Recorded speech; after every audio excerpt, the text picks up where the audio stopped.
की ठाकुर की प्रेम से कहो श्री कृष्ण चैतन्य प्रभु नित्यानंद श्री अद्वैत गदाधर श्रीवास आदि गौर भक्त वृंद की श्री श्री राधा कृष्ण गोपीनाथ श्याम कुंड राधा कुंड गिरी गोवर्धन की श्री वृंदावन धाम की श्री मायापुर नवद्वीप धाम की श्री जगन्नाथपुरी धाम की गंगा माई की यमुना माई की तुलसी देवी की भक्ति देवी की श्री हरिनाम संकीर्तन की बृहद प्रदंग ट्रांसेंडेंटल बुक डिस्ट्रीब्यूशन की श्री श्री राधा माधव की संवेद भक्त वृंद की निताय गौर Premanandi.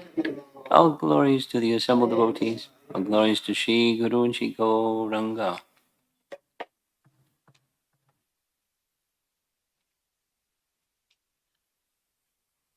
Welcome back. Thank you, Mother.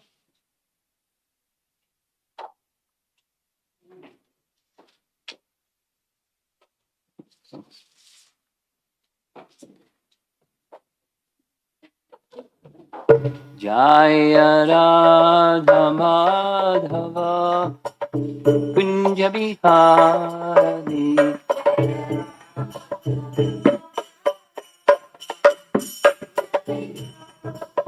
Jaya Radha Madhava Kunja Bihari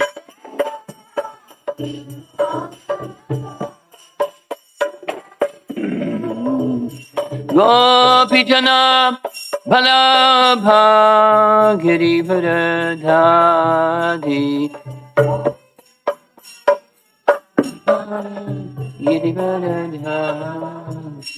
Gopijana Balabha Girivardhari Gopijana Balabha Girivardhari Jasodhanandana Brajachanuranjana Jasodhanandana Brajachanuranjana Jamunatira Vanachadi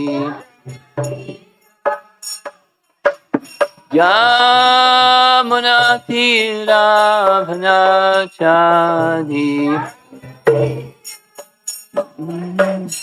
Jaya Radha Madhava Kunjabi Adi Madhava Kunjabi Jaya Radha Madhava Kunjabi Adi Madhava Kunjabi Gopijana Balabha Girivardhari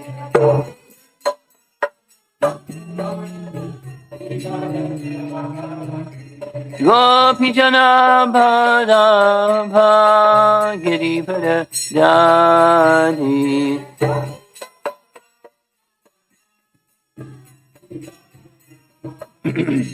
Jasodhanandana Brajachanuranjana Jasodhanandana Brajachanuranjana Jamunatira Vanachadi Yamunatira Vanachadi Jaya Radha Madhava Kunjabi Adi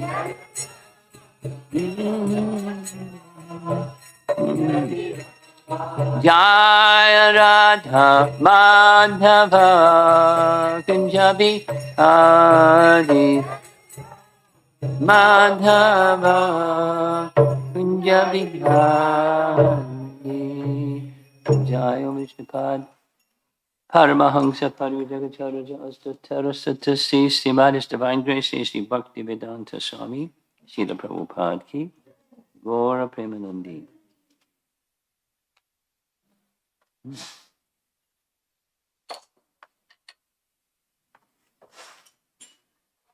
What's the verse? What's the chapter? 3, 3, 2, 4, and 5. 3, 3, 4, and 5. Okay, number 4 has no purport. Number 5 has a nice purport. So let's chant together. 3, Canto 3, Chapter 3, text number 5, right? What? Yeah, okay, so let's chant 5. Priyam Prabhur Gramya Iva Priyaya Vidhitsur Archad Dutaram Yad Arte Vajradravatam Saguno Rasandha Kridam Nam Ayam Vadhonam Priyam Prabhur Gramya Iva Priyaya Vidhitsur Archad Dutaram Yadarte Vrajyadravatam Saguno Rasandaha Kridam Nam Ayam Vadhonam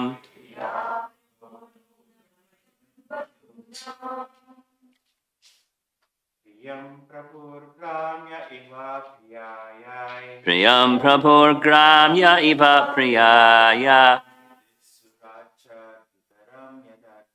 Vidhitsur Archad Dutaram Yadarte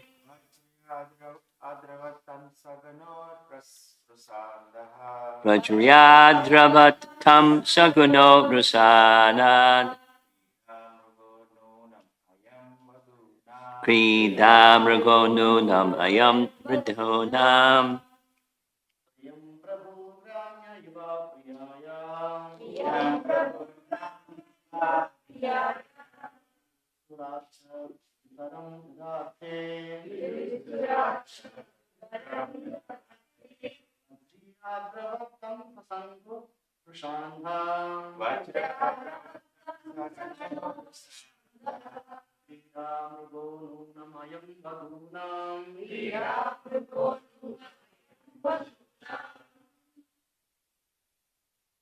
Ladies?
Priyam of the dear wife, Prabhu, the Lord, Gramyaha, ordinary living being, Iva, in the matter of, Priyaya, just to please, Vidhitsuhu, wishing.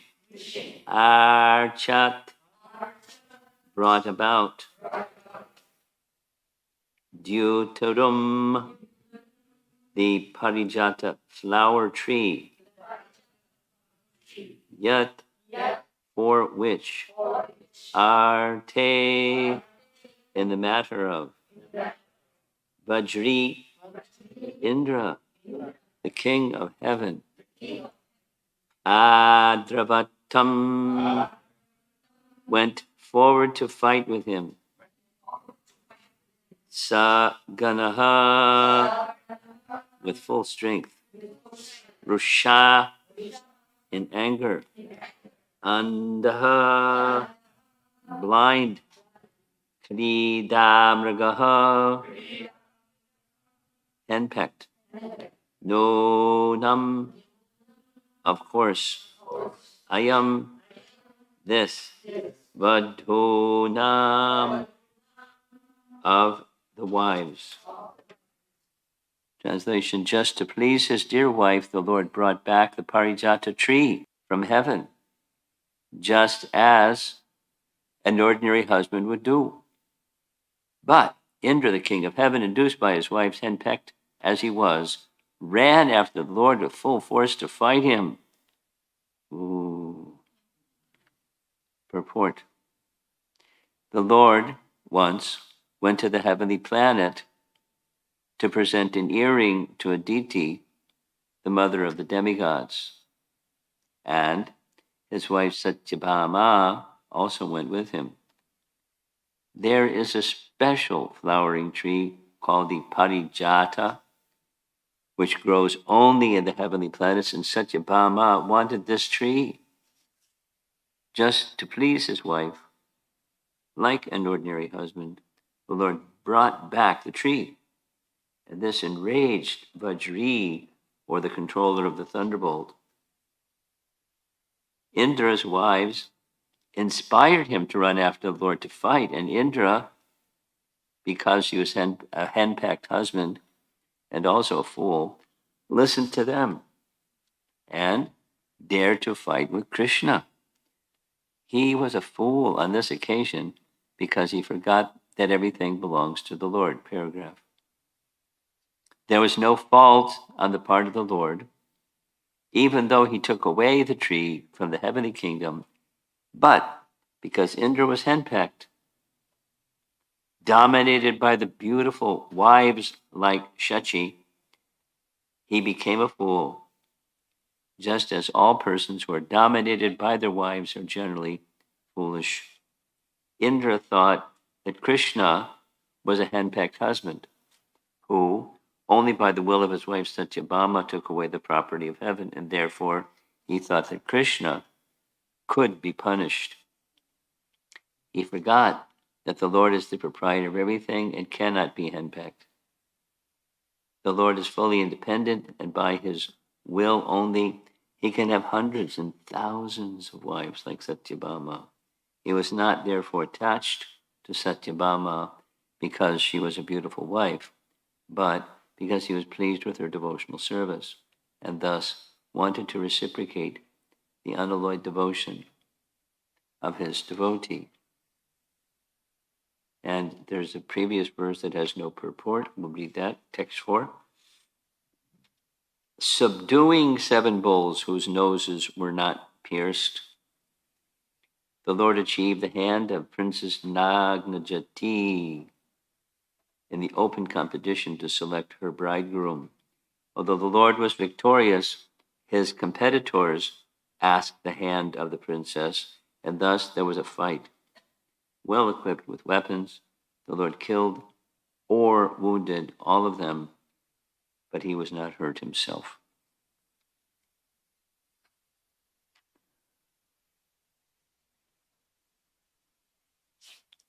Here we are in the 3rd canto, getting a summary of upcoming cantos, particularly 10th canto, Kṛṣṇa in Vrindavan, Kṛṣṇa out of Vrindavan.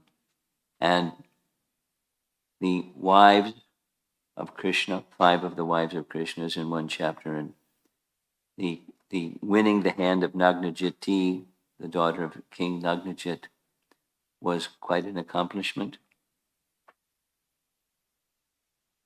It's said these 7 bulls were really big and really powerful. If you've ever seen a big, powerful bull, it's frightening. They can get really big, and they're wild. When they're wild, there's 7 of them. So it's said they had sharp horns, and many princes and kings tried to subdue them, and they were pierced by their horns, limbs broken. For Krishna, no problem. Even one of them, what to speak of 7 of them, because he expanded into 7 Krishnas and defeated the bulls and thus won the hand of Nagnajiti. And as he was leaving with Nagnajiti by his side, the other princes and kings were, as was the custom during events like this, they confronted the victor, Krishna, and Krishna finished them all, either wounded them or killed them, and off he went with Nagnajiti. Pretty chivalrous. So this incident is described 3 times in the Bhagavatam, this in detail. It's described here in just one verse. It's described again in Canto 10, Canto 10, chapter 50 something. And then it's described again when Draupadi meets with the queens in Kurukshetra at the time of the solar eclipse.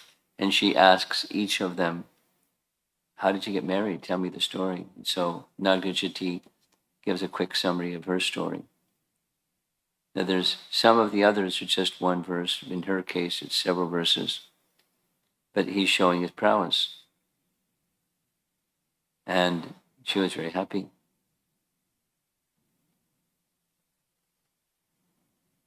And Krishna was very happy. And it was a wonderful pastime.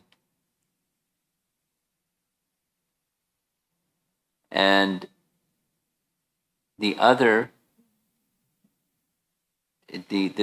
what preceded Krishna returning the nose ring of Aditi isn't described. But the denizens of heaven approached Krishna, help. This demon did many things, and one of the things, he came to heaven and beat everybody up and took her ornaments. So please get them back. Mother of King Indra, Aditi. So Krishna agreed. He was in heaven.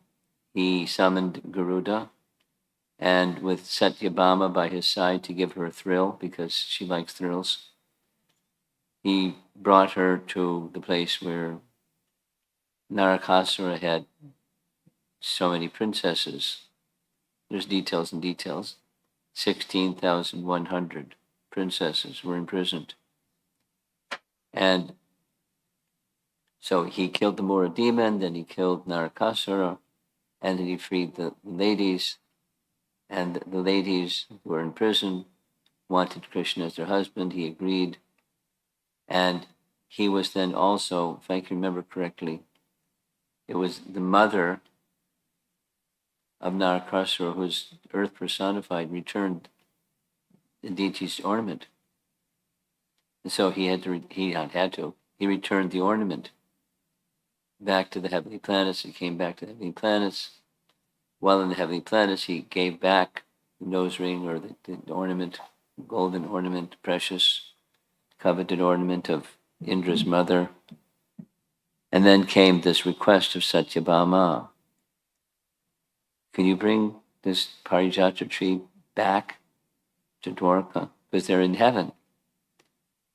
And Kṛṣṇa agreed. And Indra declined. So Kṛṣṇa took anyway in a big battle, and Indra was defeated.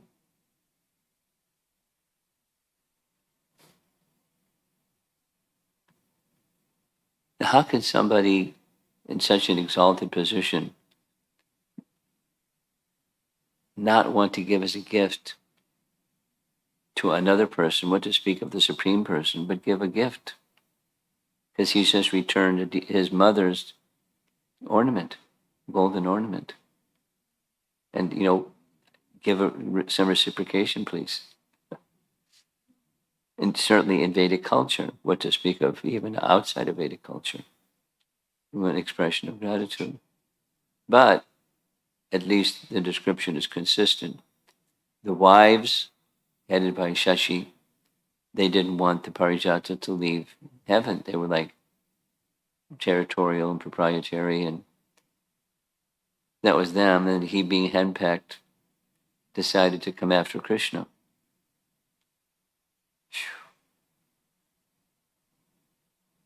Wild.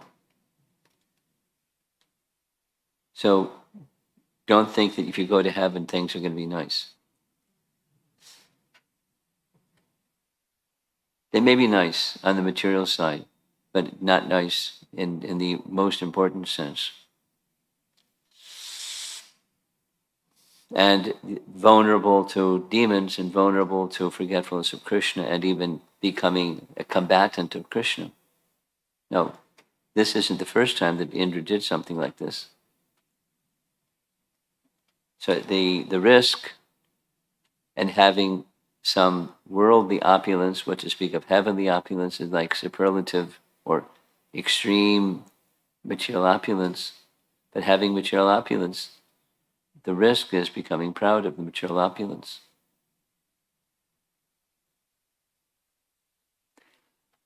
And it's just like, because it happened yesterday evening, this young boy, 8-year-old boy, sang so nicely.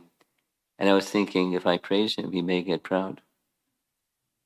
But we should praise anyways, because that's his choice. Now, we may want to be careful, but if you do something nicely, then the tendency is to want some acknowledgement, please.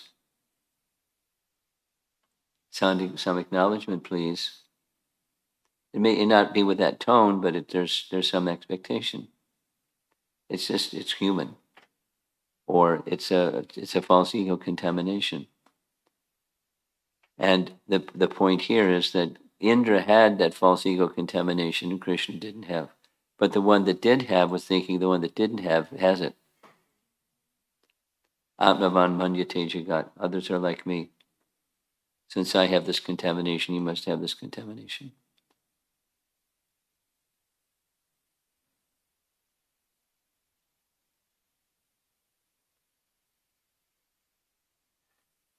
So he learned the hard way. Kṛṣṇa doesn't like that his devotee, Indra or anybody, continues to carry pride in their heart. He does something.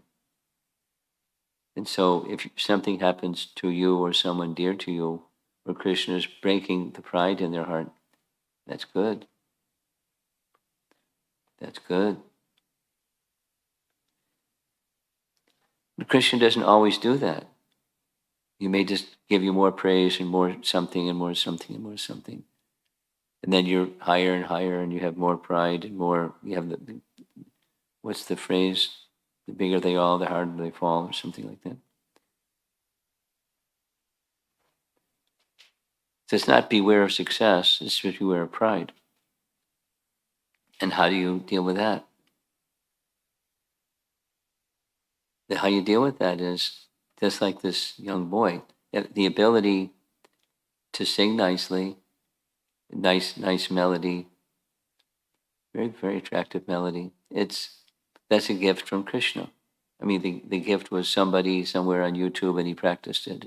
But somebody else can practice and it doesn't happen. So if somebody practices and it happens, why is it happening with one and not with another? And the answer is Super Soul. It's Krishna's. The obstacles are false ego.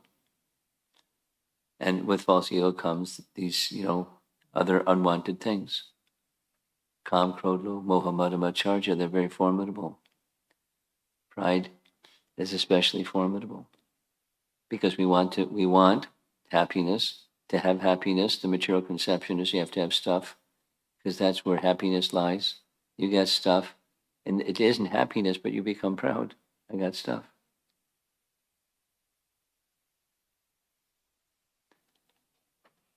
And it's it's insidious.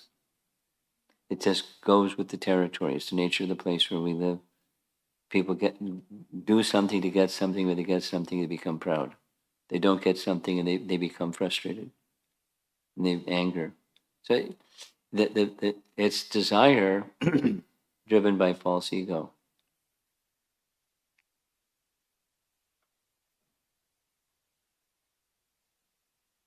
So we've identified the culprit. It's false ego.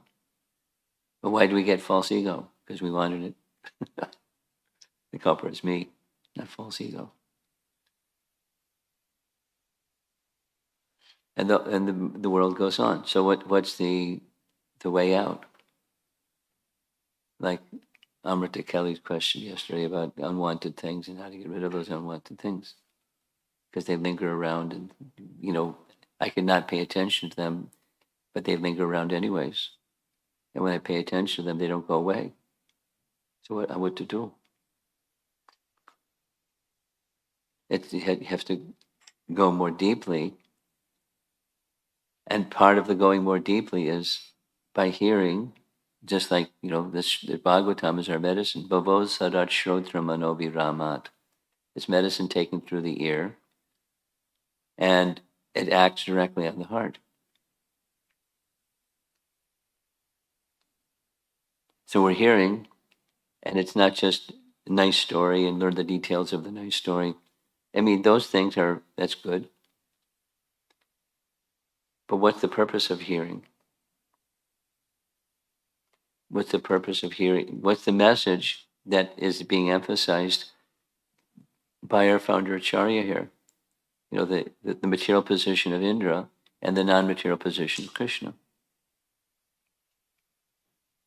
Or the material position of anyone who is thinking, avajananti mam mudha manushim tanamarshritam param bhavam ajananto. Such persons don't know my higher nature. They think I'm one of them. They think I've assumed a material form, and with my material form I have material desires, like being attached to my wife or wives, and I'm henpecked by my wife or wives, and I do stuff because I'm henpecked, because I'm got a material body and material mind and a false ego driving the machine. So we can't understand Kṛṣṇa that way. He's not one of us.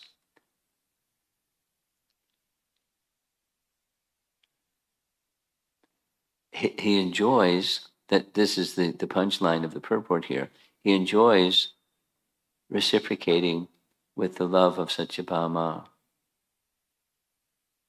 He enjoys. And so he did what he did. I mean, it says in the Bhagavatam, he took Satyabhama with him from the heavenly realm because he knows that she likes adventure. So it's not the same, but it's similar to Ram taking Sita into the forest. That result was a problem. And Krishna bringing Satyabhama could easily be a problem. You go fight a demon and bring Satyabhama with you. It'd be a problem. He's attached, right? But he's all powerful, so there's no problem. So then why was there a problem with Ram? Because he's all powerful. It was many other things to teach lessons, many, many, many other things. Many, many, many, many. That's 4 other things. So that the Supreme Lord can have a problem or not have a problem, and it's no problem. Because he's guiding us and teaching us and instructing us, and in his case also experiencing Vipralambha Bhav, the love and separation that was intensified by Sita's being kidnapped and trying to find her and the whole everything. As if he's one of us, but we must for sure remember he's not one of us.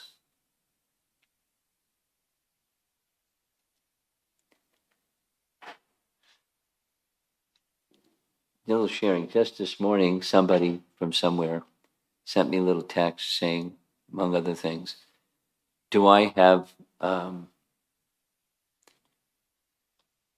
little list of Ramayana passages from Ramayana where chanting the name of Ram is glorified? So I checked Shamakund, who's very, very knowledgeable in Ramayana, and his quick reply was, to my knowledge, because Ramayana is a treatise that's presenting Lord Ramachandra as a person, there's no glorifications of his name. Here's a list of glorifications of Ram's name, but from other places. Now, it's not that Valmiki didn't know, but Valmiki was doing a certain thing, giving pastimes as if Ram was one of us, although clearly he's not one of us. In many ways, he's clearly not one of us, and we're not like him. In other words, it's to nicely relish and appreciate what Uddhava is saying here and what the Bhagavatam is presenting us, etc. It's not optional, it's imperative to have nice explanation from pure devotees. Now, what happened? What did all the people before these commentaries existed? What did people do? How did they understand? They didn't understand. But they came purified just by hearing, and the charm and the all-attractiveness of the pastimes of the Supreme Lord. And it is sufficient. And always, although written commentaries may not be so abundant, way back, Bhagavatam is as old as Vyasadeva. So people would hear and discuss the topics of Srimad Bhagavatam in the company of saintly people. And that same process is edifying and purifying. So our great fortune is we have our acharyas helping us. So at least we can get the fundamentals correct and then keep heading in the right direction. See if there's some discussion. 8 o'clock.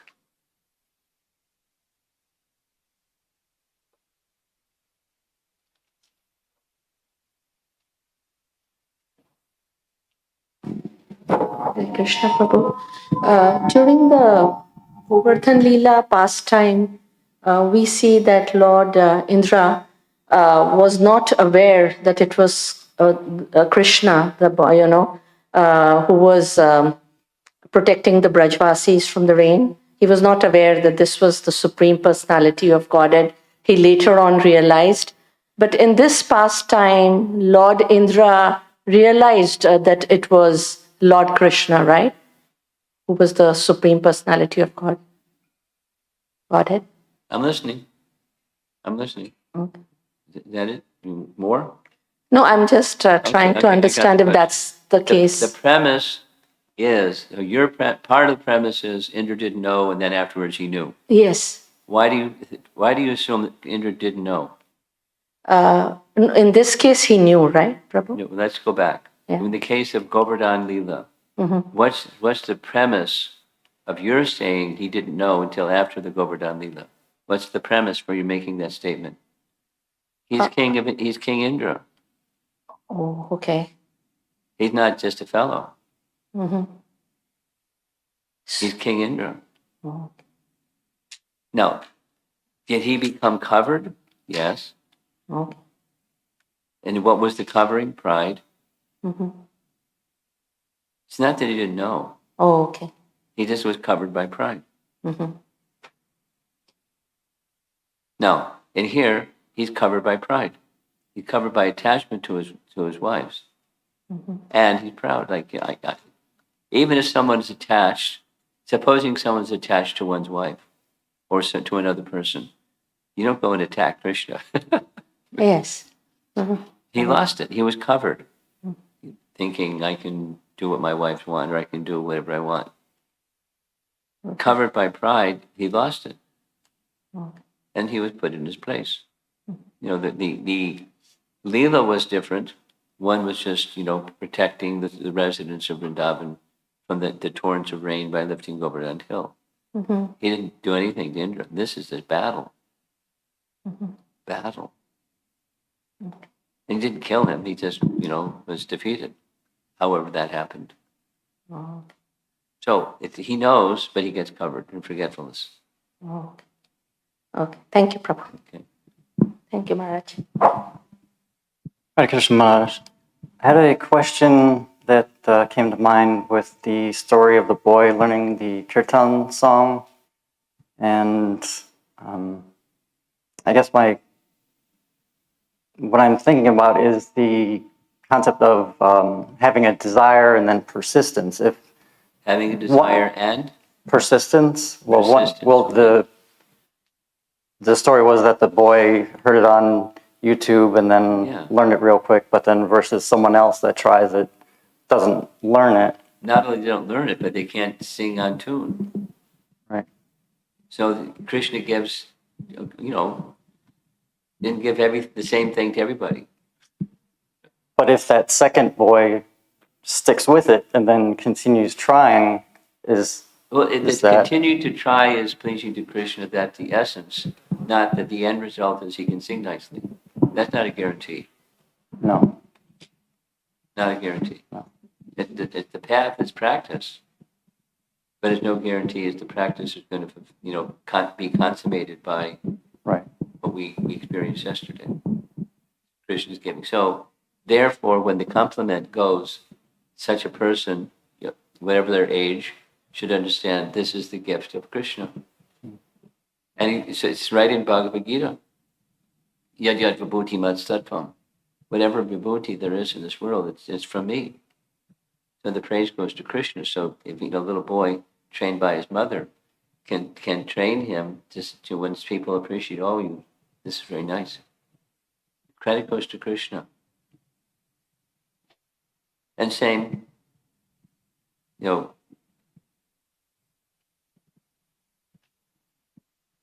was right in what we heard yesterday. What we heard yesterday was, if someone praises, the credit goes to the Supreme Lord. If some, and we're not eager to get praise, we're eager to please Krishna. That's pure devotional service. That's what we're getting those lessons from Prabhupada. Anything else? Online. So this is from Amalatmana Prabhu. It's about the yesterday's class. In the presentation, it was mentioned we should be neutral, neither friend nor enemy.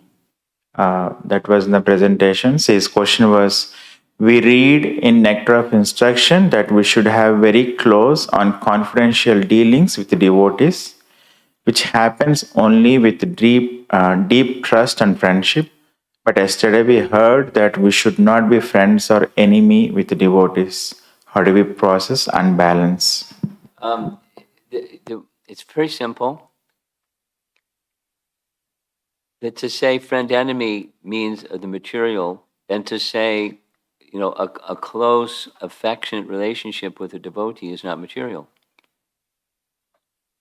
That's a simple answer. I could expand, but it's how to fit those two together that look like contradictions. Like, Krishna is our best friend and the spiritual master is our best friend. So we shouldn't feel friendship towards our spiritual master because Prahlad says don't do it.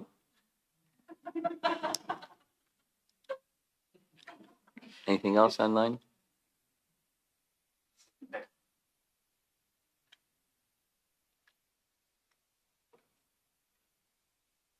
Krishna Guru Maharaj, I've been contemplating on this message of Keep going. I and mine that we hear from how it keeps us so entangled. Yes.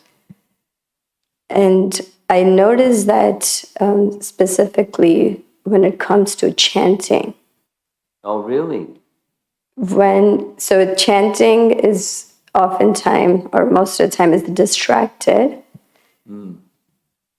But when there is calamities with near and dear ones, the mind is so absorbed in just thinking about these calamities to these friends and family that it's extremely difficult to focus on chanting. And I keep telling myself just, those problems are not going, you can attend to them after 2 hours. But it's no matter what, it's so noticeable. So if you have any tips or suggestions. Abhyasa yoga yuktena cetasa nanya. From wherever, by practice, wherever the mind was. So if the mind just stays over there, what to speak of wandering, then it's the same instruction. You bring it back. Well, I'm not very successful in bringing it back. Keep trying.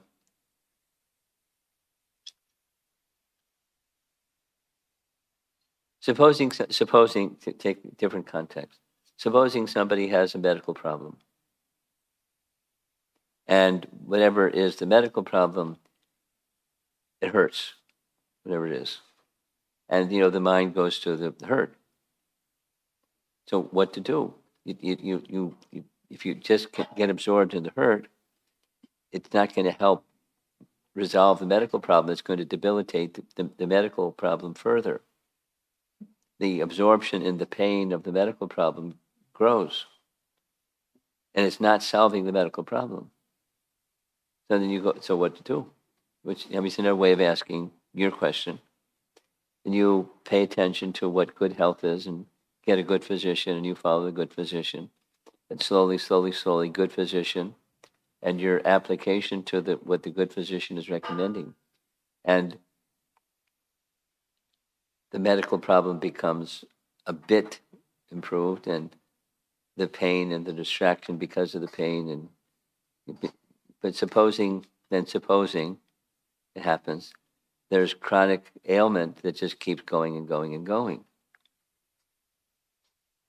That wasn't your question. Your question was, the ailment, and the mind going to the ailment. And it's just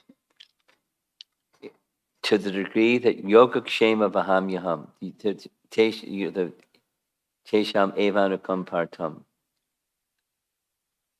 That's where your attention should go. You cultivate where your attention should go, and yoga kshema vaham yaham. And that requires faith. And Krishna may be examining your faith or giving you an opportunity to strengthen your faith by the calamity.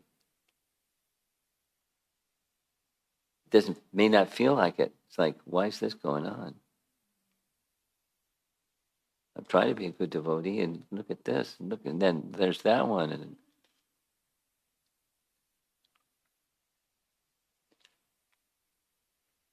And the material circumstances of life are the consequences of what's back there. Our misuse of free will. And here we are experiencing what we're experiencing. That's in the worldly sense, and then the transcendental sense is in your life, Krishna is acting to help you become free from the very root cause of material existence so that you can come to Krishna. And what's that root cause? Affinity for the temporary. So turning you upside down and holding you by the heels and shaking you a few times. All right. This isn't a place to be the enjoyer. What is the program? Oh, thank you for getting the message.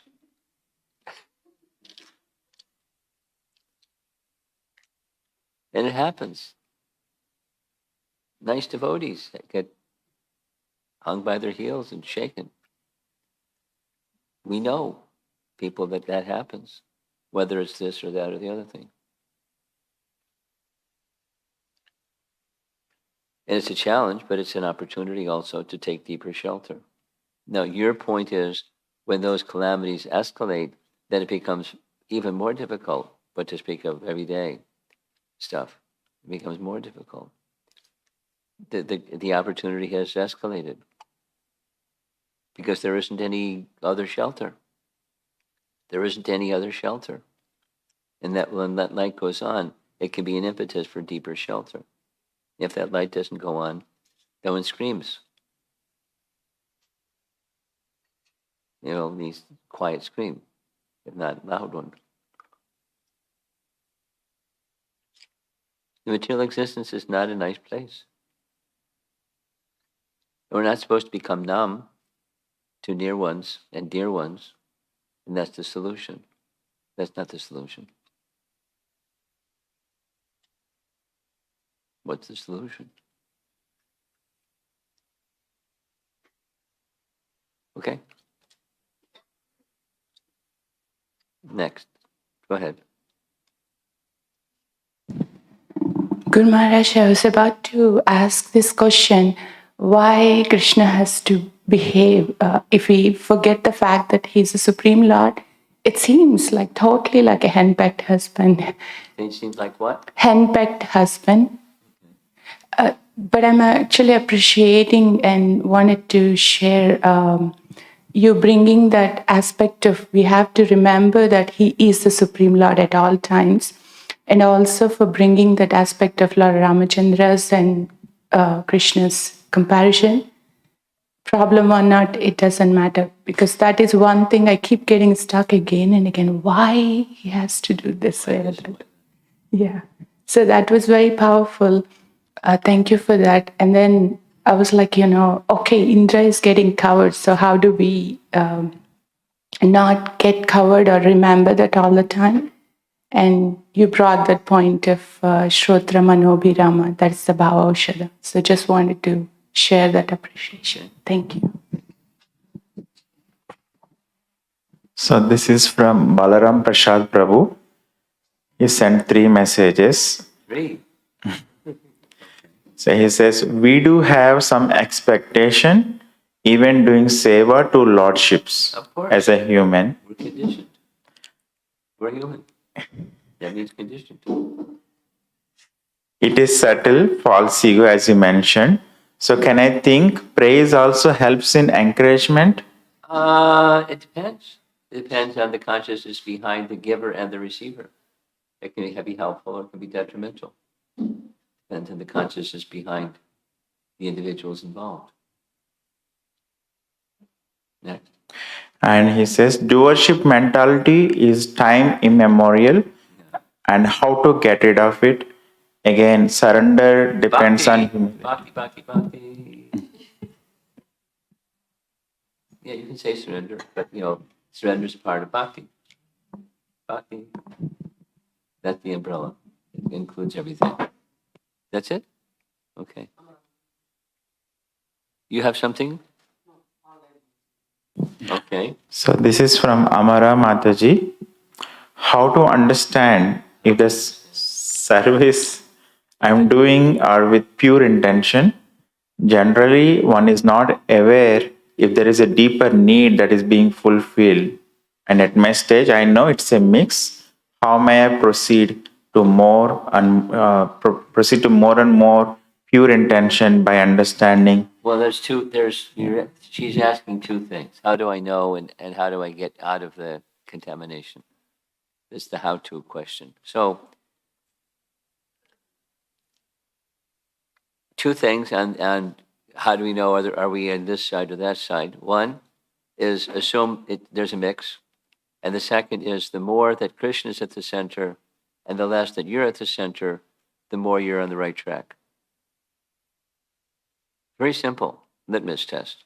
The more Krishna is at the center, and the thoughtfulness about is this pleasing or not to Krishna, that's Krishna consciousness. And then the how to. You know my answer to how to. I've got a new one. The new one came from Light of the Bhagavad, chapter 43. I'll send you, and you can forward it to her and others. Prabhupada says you do these 5, 6 things, and that's the process to get where you want to go. 6 things. Right into purple, 1 sentence. Nice package.